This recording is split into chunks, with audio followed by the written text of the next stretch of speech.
Begin this week's show with some spectacular series as we go out west for a dramatic ride down the road to glory. The Utah Jazz returned home leading 3-1 over Denver and determined to shake off those pesky Nuggets. Karl Malone, what a beautiful play right in the face of Mutombo. Denver, though, facing elimination in the playoffs for a record-tying 5th time, refused to go away quietly. Taken away, knocked down and picked up by Ellis down court, hammered up, Robert cut. Spins it up, top of the lane to Pack, drive the middle, leap and lean, bank it up, slammed in. Stockton hurried, kicked it loose, strip all the way for the dunk, and he nails it. The favored Jazz needed Karl Malone's jumper to force the first of 2 overtimes. Karl, 20-footer, good! Now score, timeout, Denver. However, the upstart Nuggets prevailed for a 109-101 victory on the road. Each game, we grow in confidence. And we're not listening to talk, well, you're not supposed to be here, you're going to lose, and you're going to get... We don't listen to that. We say, well, we'll see. Back to Denver for Game 6, where true believers filled McNichols Arena and reveled in the Nuggets' unexpected playoff success. A win would put them one step closer to becoming the first team in NBA history to win a series after trailing 3-0. Here comes the Denver run. Count it, and a foul. They're on their feet in Denver. Mutombo. The McNuggets have done it again. Incredibly, the Nuggets forced a Game 7. But back at home, Karl Malone put an end to Denver's memorable Utah to a series-clinching victory. Karl Malone wanted it. He's the mailman is delivering today. Karl Malone's 31 points helped Utah earn their second trip to the conference finals. They last appeared in 1992. Utah has won this semifinal series, and Karl Malone the hero. We don't have long to celebrate, but the main thing is we're going to the conference final, something we haven't did in a while, and we got new life. So hopefully we can go in there and get the job done, but it's a huge win for us. The Houston Rockets put forth a huge effort themselves in Game 5 of their conference semifinals against Phoenix, scorching the Suns 109-88 for the first home victory of the series. Maxwell on Marley. Trailer, OT for 2. Maxwell gets by KJ. Reversal for 2. They're going crazy in the summit. Now Ainge is on Thorpe. Thorpe manhandles him, throws it up for 2. The Rockets are just stampeding the beating Suns. Well, they're playing great. We're playing bad. They blew us out. It's 3-2. Got to win 4 to win the series. Y'all here for a funeral, y'all here for a party. Not dead yet. The Suns reclaimed their home court and evened the series. Out to Green, he's going to shoot another 3. Oh, what can you say? I hear how bad our confidence is.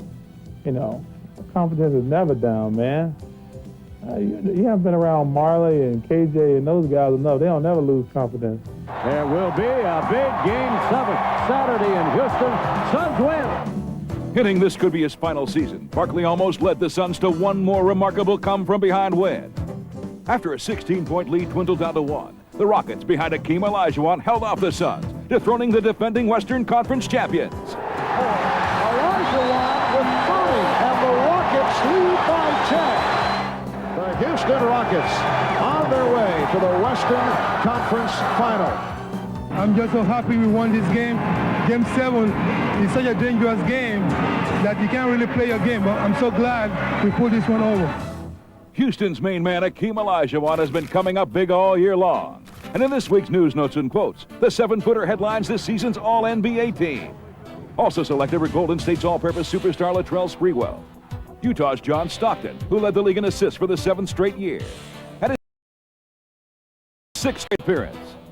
And this year's top vote getter, Scottie Pippen of the Chicago Bulls. Like Pippen, the 1974 Bulls, with coach Dick Motta and guards Bob Weiss and Rick Adelman, charged their way into the playoffs. This week, all 3 are making news.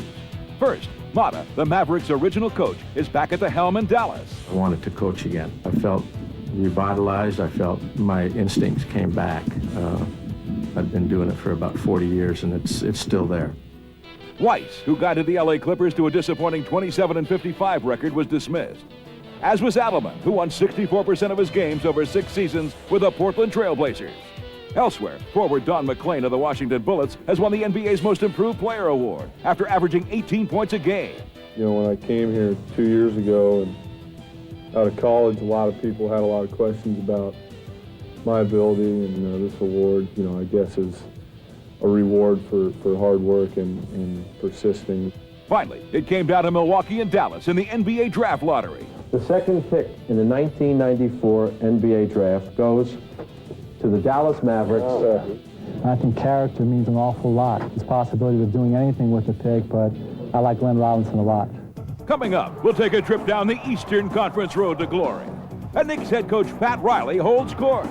We should be famished. I mean, right now we should be famished, and this year should be, something that we think we can break through to that other level. Now we take a look back at the sights and sounds of an emotional Game 4 victory for the Indiana Pacers. Program! Get your Pacer program! Go Pacers! Without a doubt, the biggest game in We'll try to do the same thing, so let's respond this time. We're at home, let's do this. Yeah, let's do it. Come on, let's go, man. Come on, man. We gotta be out. 1, 2, 3, Pacers! Boom, baby! Boom, baby! Good luck, Gladys. Make you walk so far. Oh, no. Good luck. Good luck to you.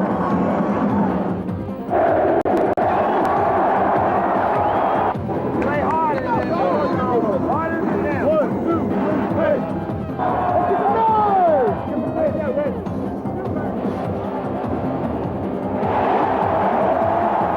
Don't turn out. All right? Make your best. I don't care if we messed up. We won't.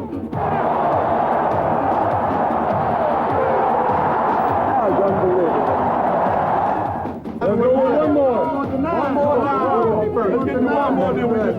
Let's go after this. Hey, that's all right. 1, 2, 3, Pacers. Take care of yourself tonight.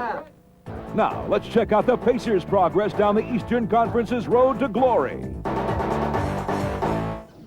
With the Pacers looking for one more win to close out the series. Tension was high in the Omni.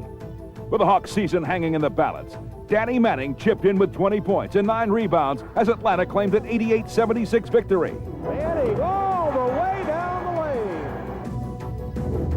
Inside, got the acrobatic move. Manning, quick look out to Mookie Blaylock. Elo hustle. Blaylock to Elo. Mookie Blaylock's second triple-double of this series helped to keep Atlanta's flickering hopes alive and cut the Pacers' edge to 3-2. Mookie's our leader, we realize that, but it's not just Mookie. When Mookie plays like that, we all have to step up and play with him, and I know that tonight.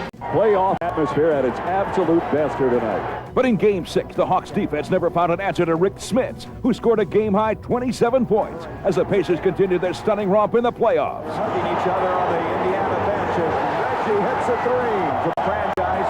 They are going to go to the Eastern Conference Final, awaiting the winner of the Knicks and Bulls, a great chapter in Pacer. I think you have to give Indiana credit. They played very well. They executed. They made the big shots. You know, it was a hell of a series for them. Series could be summed up in 3 words: home court advantage. The series tied at 2 returned to the Garden for Game 5, and it was hotly contested throughout. Now you to Scotty Pippen. That was beautiful. Starks reverse. What a shot! John Starks. Anthony, the big straight eye. What a look by Greg Anthony. So Game 5 comes down to this. The full 685. Everyone's standing here at the Garden. Starks out of 5. Hubert Davis from straight away, and he is fouled. Wow, that's a call you rarely will see. Hubert Davis sank 2 free throws to lift the Knicks to an 87-86 win, putting Chicago's back to the wall. Well, that was a great basketball game. I've seen a lot of things in the NBA, but I've never seen what happened at the end of the game like that before. Chicago's faithful weren't ready to see the close of the Mad. The Bulls avoided that scenario by thrashing the Knicks 93-79, thus setting up a dramatic Game 7 showdown. Bounces Myers cross court. Scotty! Oh, and he went right over the top of him. I saw the opening, and I was waiting for this opportunity all series. When guys get the opportunity to taunt you after dunk like that, you know, you can expect it. This has been a terrific series, certainly an event. The Bulls, a team that has tormented and eliminated the Knicks in 4 of the last 5 seasons. Despite some spectacular Scottie Pippen first-half highlights, New York hung close and then used some timely long-range shooting to grab the lead. When Patrick Ewing's prayer was answered, it was clear that the Bulls' championship run was over. The Knicks have defeated the Bulls 87-77. From a team standpoint, I think the whole team is really pleased. It's been a long grind, drag-out battle with the guys, and we're finally over the hump. We can't think that because we did this, we come all to be put ahead of us, and I hope that's the perspective that our players get. Pat Riley, the mastermind behind the New York Knicks, is holding court. When you're down there on the floor in front of 19 or 20,000 towel-waving fans in the playoffs, I mean, you cannot do anything else but feel the power of that. I think that's what sort of drives all competitors now, is that they have a chance to be in that environment that is just electrifying at times, and so it's a great feeling to be down there coaching. Yeah. During Riley's glory years in Los Angeles, he and Magic Johnson symbolized showtime, but the glamour sometimes obscured the reality. When I became the head coach of the Lakers, back in the early 80s, there was a perception about, this hair and these clothes and this glitz and Magic and Showtime, and we were a wonderful team. We were a great basketball team. A mental fighter, not a physical fighter, a warrior of the mind. I think if you get a player who wants to win, he doesn't want to waste any time, he just wants to win, they will demand from you the discipline. I'm telling you, we're playing, listen, Johnny, get in the game. We're playing a very, very indifferent game. There are a lot of players in the NBA that are spending 8 months of their life, and it's going to be a grueling season. It never stops, it keeps coming. You got to win, you got to practice, you got to travel, you got all these things, and they don't want to mess around. So I want to be around players like that want to be pushed. So how do you get them to do it? You get them to do it because they simply want to win. His philosophy has brought results. Riley demands a total commitment, not only from his players, but also from himself, and he'll accept nothing less. He brings an intense fever to this team that he has and you feed off of. 24 hours, he's thinking about the game. He goes to a movie, he goes to dinner, and he hears a speech. He's going to use part of that speech the next day in a motivational talk to us. The guy is always thinking basketball, and it always helps. Riley's Knicks have come to personify their city. Hard-working, gritty, and tough. Yeah, what's up? The team's identity lies in its tenacious defense and rugged style. They're tough-minded guys, and they all are. I mean, just take a look at them. Take a look at their natures. And, Patrick Ewing is a real warrior. Oak is a warrior. We got a lot of guys that are very physical and very aggressive players. And so, we're not going to back off on being an aggressive, defensive, rebounding team. This year, we have to be 10 times more physical, but 10 times less emotional. If we were hungry the first year for respect, we gained it. If we were hungry the second year because we felt we could win a championship, and we didn't, we fell short. And so, we should be famished. Right now we should be famished, and this year should be, something that we think we can break through to that other level and really compete in earnest for the championship. Championship seasons are made up of many magic moments. In this week's edition, we take a look back at Pat Riley's first season coaching in the NBA. During his 9-year playing career, Pat Riley was known as a very intelligent player. In 1972, Riley was a member of the world champion LA Lakers, a team that won an NBA record 33 consecutive games. He later went on to become an assistant coach under Paul Westhead. In 1981, Westhead and Riley led the Lakers to 54 wins as they tried to defend their crown. Their hopes ended early, though, as Houston won the first-round mini-series. Houston coming in here. This will be 2 in a row they've won in the Forum. After struggling early in the 1982 season, the Lakers needed to make some changes. Paul Westhead was fired after 11 games, and it was now up to Pat Riley to instill a new attitude. We had a very professional, business-like team. Our guys came in, punched the clock, played the game with very little emotion. Riley changed that mentality by bringing Showtime to Los Angeles. The Lakers became a team that looked to fast break whenever possible. They ran past their opponents and swept both Phoenix and San Antonio in the playoffs. And in the finals, Riley coached LA to a 4-2 series win over Philadelphia. The Lakers are the world champions. The players deserve all the credit because they're the ones that played. They trusted me early in the season when I didn't know what I was doing, and we've come a long way. Coming up next on NBA Action, we'll take an inside look at the upstart Indiana Pacers. We're the no-name team in this, I guess, in this semifinal round. And we'll count down the top 10 blocks of the entire 1994 season in our Courtside Countdown. Blocked by Eldon Campbell. Indiana Pacers.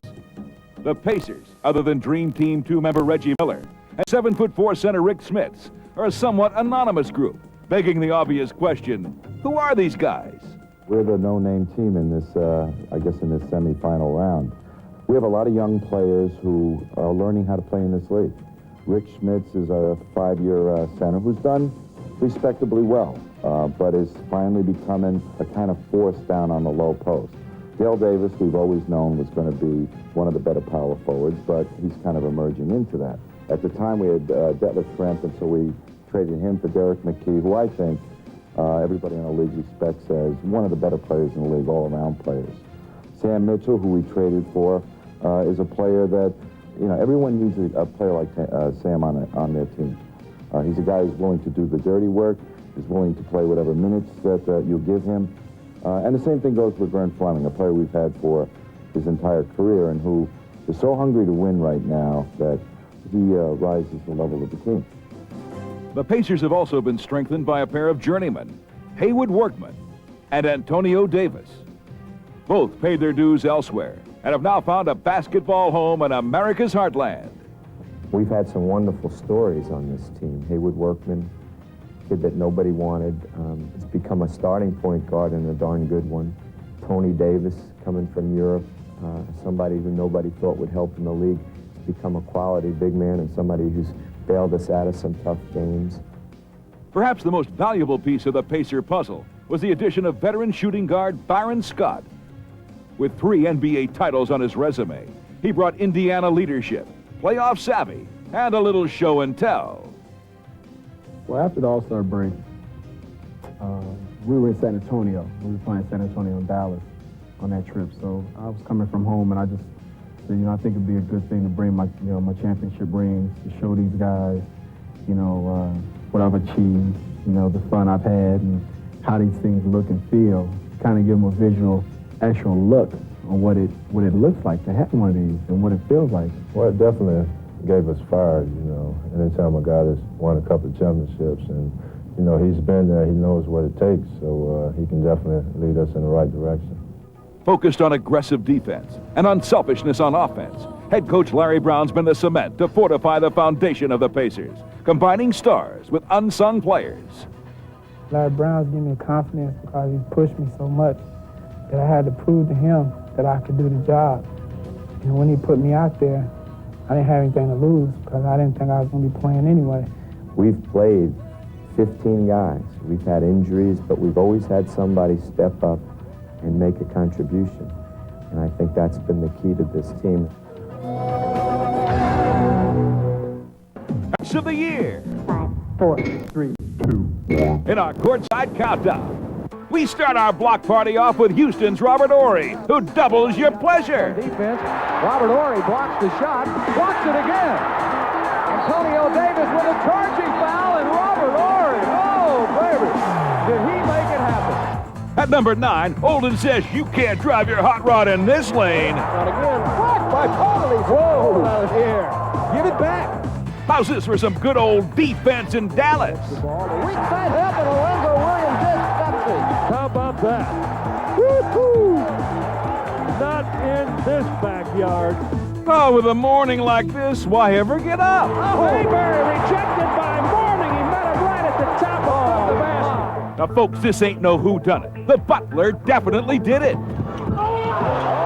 blocked by Mitchell. Butler rejecting John Barry's shot. Dogtown's working. That deserves a woof. And at number 5, Haywood's really been doing some work for the Pacers. Blaylock releases, and Workman rejects. Take that, Atlanta. The hungry wolf just can't help taking a bite out of the Big Apple. Ewing got the step and rejected by Ryder. What a play by Ryder. At number 3, get ready for a sundown in Houston.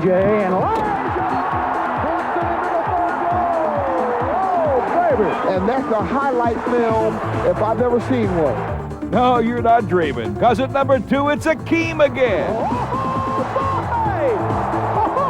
Have mercy! Well, you want blocks? I'll give you blocks. And for the number 1 play of the week, Alfonso Ellis has the gift of grab. Oh, are you kidding me? Alfonso Ellis took it right away from him. And looked at him. Ellis said, get it out of here. Next week, we'll continue down the road to glory. Oh, look at the move. Akeem to the baseline for 2. And Rick Smits holds court. We know that he can be an offensive presence, and that's pretty much what we want him and expect for him to do.